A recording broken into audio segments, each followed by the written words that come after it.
It's time we finished this listing, this Longaberger basket that's now in its 6th recording. Part 6 is here, and it's the last part. If you add up all these parts, you're looking at, it takes me an hour and a half to list an item. No, not at all. It takes me an hour and a half to explain to you how to list the ultra advanced eBay way, which is basically the way eBay wants us to list. Hardly any seller lists properly. It's unbelievable how easy it is to beat 95% of all sellers, and really to get even a little bit better than that, and to be in the top 4%, even 3% of all eBay sellers. You can win the race. This race here, you can win the finish line.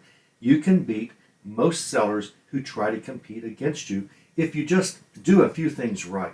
And that's what this channel is for. This channel is to show you how to list the proper way, among other things, but primarily how to get your listings higher in the search engine every single day. Just get them a little bit higher every day. That's all you want. And that's the way you build a proper account. eBay's easy to list on. We saw that. eBay's so easy to list on. You take a picture, you throw up a description, title, it's done. But it's hard to list. It's not hard. It requires knowledge to know how to list properly. And that's what I've been showing you. You're going to take 45 minutes to list your next item if you follow everything I said. And it's going to take you 35 minutes the next time and 25 minutes the next time. And it's probably still going to take you 15 or 20 minutes the next 5 times. And you're going to very soon and very soon, get it down to like a minute or so. And we have found that, and I suggest that one of the most important pieces of your listing is the section of item specifics. And I showed you why. It took 2 of these videos for me to show you how to do what item specifics are about and why they are so critical. You can be tossed out of the race. You will not end up at this finish line even. You won't even be left in the race if you don't use the proper item specifics. Buyers are just going to get rid of you with one click. I showed you that. Now it's time to finish the condition and the description, and that's where we're at in our listing. Amazingly, the condition and especially the description, it's like the fastest and easiest part of your listing. It's unbelievable. Back when I was a kid, back in the old days, the description was everything. We had like, 8 pictures, 5 pictures. I forget how many, but it wasn't very many. And we only had, I believe we have 80 characters for the title. I think we only had 62 characters for a title back then. It's really, really limiting. And we had no item specifics. We only had basically a few pictures, a title, and which really was meaningless. People would just find your item by searching eBay. They wouldn't do many category searches. Now category is critical. Why? Because of item specifics. Your item specifics are determined by what category you choose. You better choose the right one, or you're going to be eliminated from the running whenever someone is searching for an item that you're selling. But back then we didn't have that. We had condition and description. And we would have to write War and Peace sized novel descriptions. I mean, we had nothing, no item specifics. We had to tell the color, we had to tell all about an item, maybe the background, maybe a history. We had to go into great detail. That was back when that was important. That is no longer very critical. It's surprising how little your description actually matters. It's surprising how little. So let's go down and finish this listing. You might recall that the best way to start a listing is to find a similar item that you have already sold. Well, I've sold a lot of Longaberger baskets. So I did a sell similar against one that has sold that was kind of like the basket that we have. It had a cloth liner and it had a plastic protector inside, as this one does. This one has a wooden lid on it that you pull the tissues out of. And I found one that was a little similar to this basket as I could find from one that I've recently sold. I did a sell similar. All of those pictures were brought in. We had to replace them. That's okay. My title was brought in. We had to replace it, but at least my original title gave me a good place to start. The item specifics were all pulled over, because only if you sell similar against someone else's are all these things not pulled over. If you sell similar against someone else's, you're going to get no pictures of theirs because it's not your item. You're going to get their title and item specifics, but nothing else. No condition, no description. But I have a complete condition here of this basket because it's the one that I sold before that I sold similar off of. When it comes, so I'm going to actually, I'll just edit this, but when it comes to condition, you've got to remember the more you tell, the more you sell. The more you tell, the more you sell. You've got to tell everything truthfully about your condition. Well, you kind of know that, but I'm talking about really go overboard. If there's a flaw, I want you to take a picture of it and say, as you can see, there's a little blemish on the side. There's a small minor blemish on the side, as you can see in picture number 7. I would be that specific so that the buyer has no excuse whenever the buyer writes you and says, this thing has a blemish. Why didn't you tell me it did? Why didn't you show it to me? Why didn't you tell me this? Well, I did. I told you and I showed it. The more you tell, the more you sell, and the more likely it is, the less likely it is that a buyer's going to return something. Now, if you really go overboard with your condition, and by overboard, just accurately describe everything, your buyer will think, wow, she told me about that blemish on the side. It's not even, I can see in the picture, there's not even really that much to it. So I think if this seller told me about that, I feel pretty confident she told me about everything. So you should list every flaw that you can find. Now, if it's a group of similar flaws, you'll say, there are a few little, if it's a book, you might say several pages on the beginning and ending are foxed. A fox is a yellowing that occurs on many old books. Nothing you can do about it. It's not a flaw that you can almost never keep it from happening. It depends on the paper that was used. Book collectors understand some books are just always going to be foxed. The pages will be yellowed. They want to know the extent. So if it's foxed, you want to say the pages are, you don't want to, if there are 9 pages, 4 in the front and 5 in the back that are foxed, you don't want to say 9 pages, 4 in the front. So I'm not talking about that specific, but I'm saying a few pages, they're called end pages, the front and back blank pages and such. A few of the end pages are foxed, and that's all you would say, that's fine. So, but you still want to tell every flaw so that your buyer thinks they're obviously honest. They've obviously told me everything. They've told me all of this. I trust them. I do not suspect there's anything else wrong with this item. What if you miss a flaw? Well, that's a problem. You shouldn't miss a flaw. It happens. Your buyer will be more understanding if you told them everything, and then they write you and said, you didn't tell me that this little crack was here, and you go, oh man, we see from our own pictures, yeah, there was a crack. We should have seen it, we just missed it, so what can we do? Do you want to return it? All of that. But buyers are much more patient with us if we have done all that we can to describe the condition. The condition is more important than the description. It really is these days. Used to, the description was everything. Even words inside the description are no longer keyed. eBay no longer uses keyword searching on the description. They said that in a recent eBay for Business podcast, that the description does not contain any words whatsoever. So if you're used to doing keyword loading in the description, it doesn't do you any good. It doesn't do you any good whatsoever.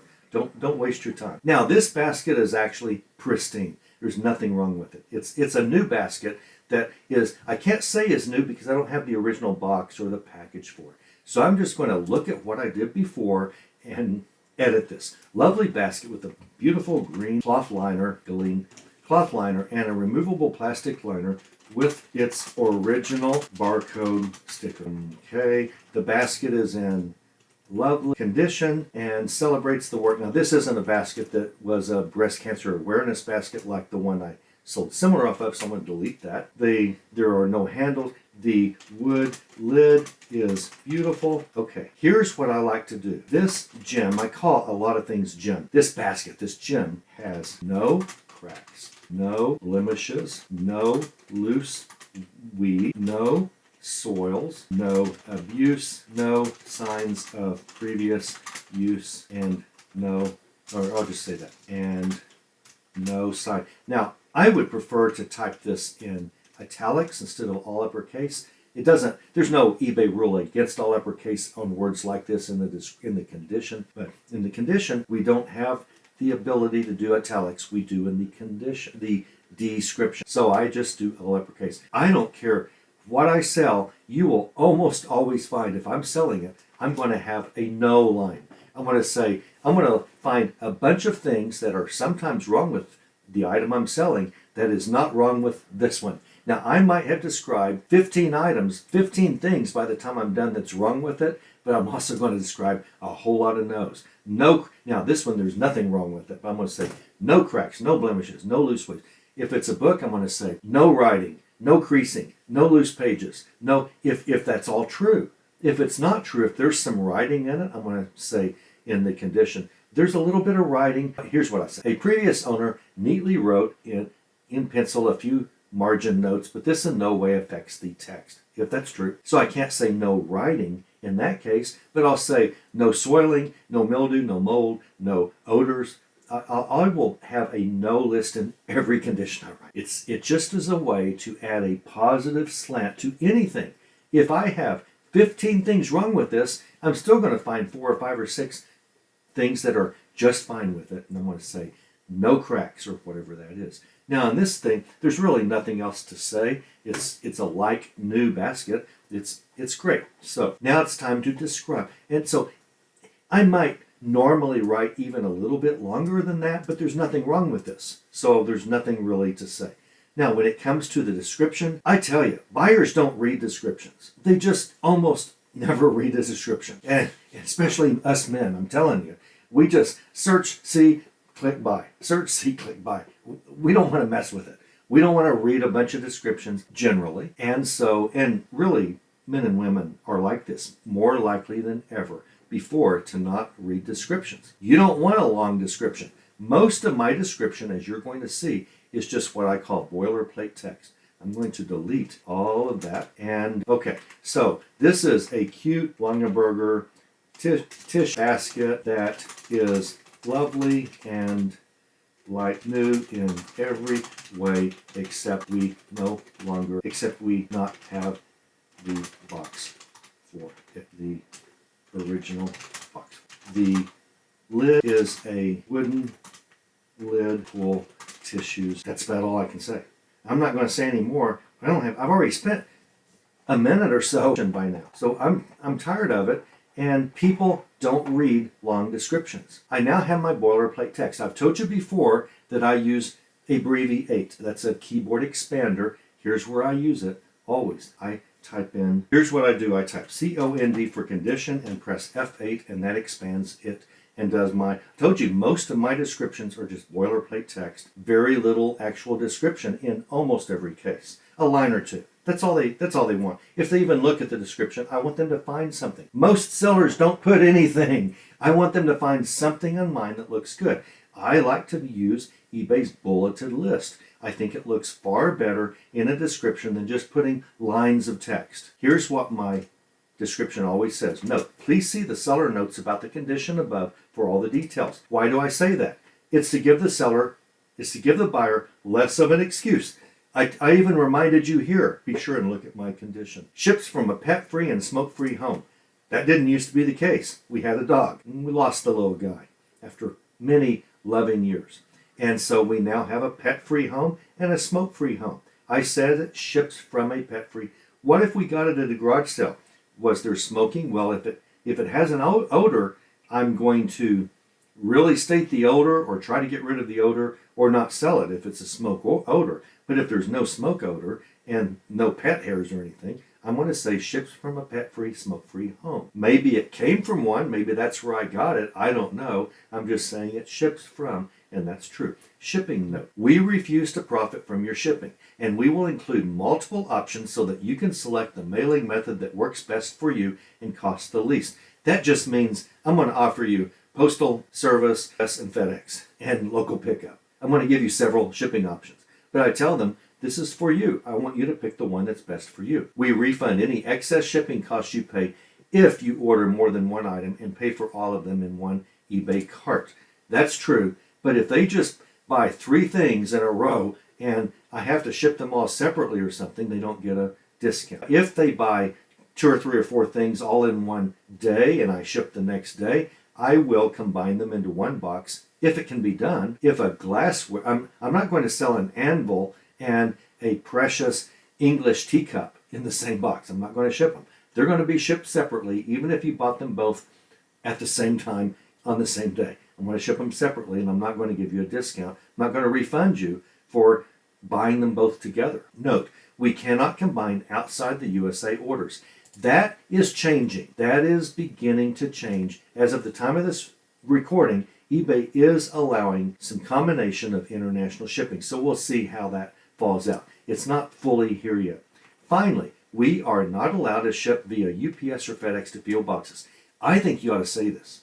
This is why you're here in Ultra Advanced and not watching someone else. You're not going to hear this stuff anywhere else. Some eBayers are pretty smart, and if they have a UPS or if they have a P.O. box at the post office somewhere, and they find that shipping to them, buying from you and shipping UPS or FedEx is far cheaper than shipping to a post office, they will choose FedEx or UPS, even though FedEx doesn't ship to a post office. So you're going to have to you're going to have to use the postal service and pay the extra if you're going to get this thing to them, even though they ship by FedEx. FedEx is going to say we don't ship to a post office box. So I say we're not allowed to ship to a post office box if you choose UPS or PO. And if they ever do that, and sometimes they do, because some sellers just pay the extra. If their address says a post office box, but they choose UPS or FedEx,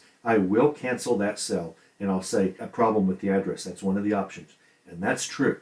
That's accurate. And I'll let the buyer know. I'll write them and say, we are not allowed to do this. We are not allowed to ship from using FedEx to a post office box. Yes, we wrap extremely well and ship every single weekday. Do you? If you do same day shipping or next day shipping, you do that. Except the rare times when our listings disclose that we are away. So if we're on time away, we're on vacation, we've shown that we're on time away, then in that one case, we won't be shipping next day. Pricing. This basket will sell at about $29.95.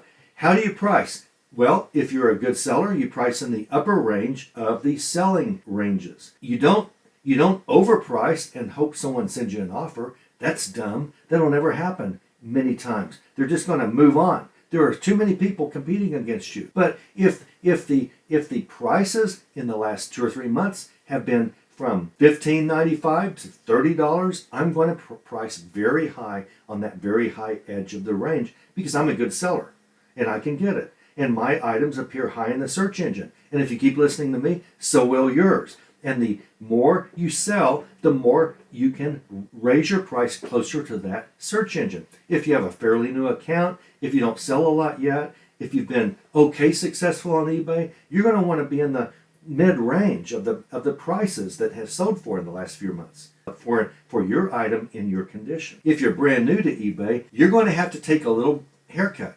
You're going to have to price towards the low end of the range, not all the way down, but you're going to have to price towards the low end so that you can get some sales for a while. So that eBay will raise you in the search engine simply because you're lower priced. That is one reason eBay will raise you in the search engine, even if you're brand new. If you're lower priced, they're going to give you some search engine love. So this price is kind of an art as to what you choose. Once you've been going for a while and you've got good feedback and your sales are they're getting stronger and stronger, you can start raising your price towards the high end of the previous sell range, of the low to high sell range for your item in your condition. Quantity of one, immediate payment policy, a minimum offer. Okay, I allow offers. Absolutely. Do you allow offers? Absolutely. Do I do a minimum and maximum? No, because I don't know what that will be. And even if someone offers $1, I'm going to counter because I want that item in play. Once an item is in play, then eBay will start giving it more search engine love. They'll say, for some reason, there's some discussion about this item. Maybe someone else wants it too. Maybe someone's in the news. Maybe LeBron James just set a world record and it's one of his items or something like that. Does LeBron even still play? I shouldn't have even asked that. I don't know. I don't follow basketball.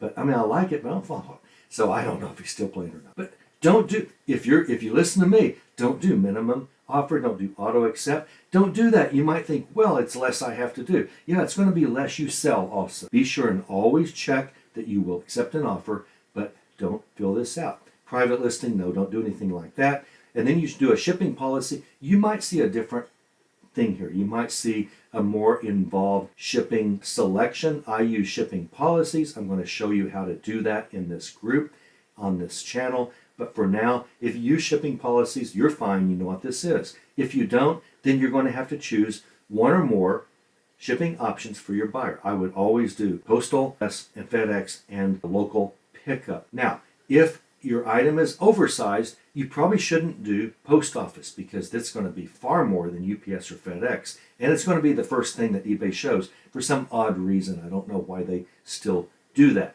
So if it's an item that's like a golf club, then it's going to have an added cost if you ship it by the postal service. So don't even put that one. Be sure and just put UPS or FedEx. Now, I have along FedEx and SmartPost, which is kind of FedEx, no USPS retail. So a special shipping policy that does not use the post office because I don't want that cost in there. I don't want it to scare away my buyer. You put the weight. How much does this weigh? This basket weighs about 16 ounces. So whenever I put it in a box to ship it, it's going to be about 1 pound, 10 ounces. Might be a little less, but I'm going to put some dunnage in there to protect it and all of that. What are the dimensions? This is going to be a 12 by 9, probably a 12 by 8 by 8. How do I know that?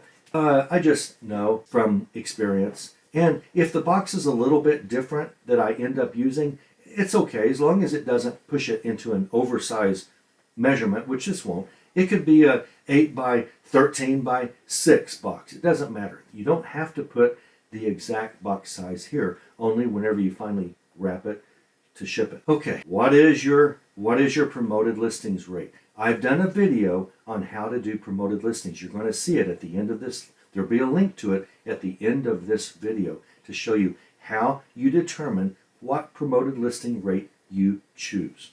Now on this one, I know I'm going to choose 3.1. And then you click list it, confident of this listing that we have done together. And there we go. The listing's live. You now have seen all parts of how to list the ultra advanced eBay way, the proper way. Anything that you ever sell, it's all answered so far in this and the previous 5 videos.